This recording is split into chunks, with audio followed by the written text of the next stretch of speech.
மாற்றும். வேதாகம உதாரணத்திலேயே நம்ம பார்க்கலாம். இப்போ விபச்சாரத்துல பிடிக்கப்பட்ட அந்த ஸ்திரீ, அது யோவான் 8ல இருக்கு. எல்லாரும் கையில கல்லோட அவளை கொல்லணும் அப்படின்னு சொல்லி நின்னுட்டு இருந்தாங்க. அப்போ அவ செஞ்ச பாவத்துக்கு அவ செஞ்ச பாவத்துக்கு அவளுக்கு காயத்தை கொடுத்தது. ஆனா ஜனங்களோட தீர்ப்பு அவளை உடைத்தது. ஆனா இயேசு அவளை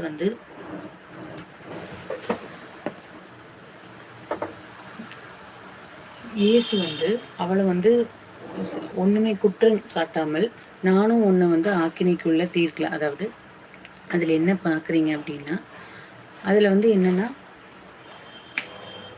அந்த விபச்சார பெண் மாட்டினோம் விபச்சார பெண் மாட்டினோடனே எல்லாருமே கல் எறிஞ்சு கொள்ளணும் அப்படின்னு தான் மோசே சொல்லியிருக்காரு. மோசே சட்டத்தின்படி அப்படிதான் பண்ணணும்னு சொன்னப்போ இயேசு என்ன சொன்னாருன்னா, உங்களில் எவன் பாவம் இல்லாதவனா இருக்கிறானோ அவன் முதலில் கல்லெறியட்டும் அப்படின்னு சொன்னப்போ யாருமே அவன் மேல கல்லெறியலை. ஏன்னா எல்லாருமே பாவிகள்னு அவங்களுக்கு, ஒரு குழந்தையிலிருந்து பெரியவர்கள் வரைக்கும் எல்லாருமே பாவிகள்னு அவங்களுக்கு தெரிஞ்சதுனால யாருமே அவங்க மேல கல்லெறிய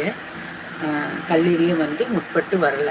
அப்போ ஏசப்பா அவரை பார்த்து, யாருமே உன் மேல கல்லெறியலையா அப்படின்னு கேட்டப்போ அவர் இல்லை அப்படின்னு சொன்னப்போ, அப்போ நானும் உன்னை ஆக்கினிக்குள்ள தீர்க்க மாட்டேன், நானும் உனக்கு யாருமே உனக்கு தண்டனை கொடுக்கல அப்படின்னா நானும் உன்னை தண்டிக்க மாட்டேன், இனிமேல் பாவம் செய்யாதே அப்படின்னு சொல்லி அவர் அந்த ஸ்திரீயை மன்னிச்சிடுறாரு.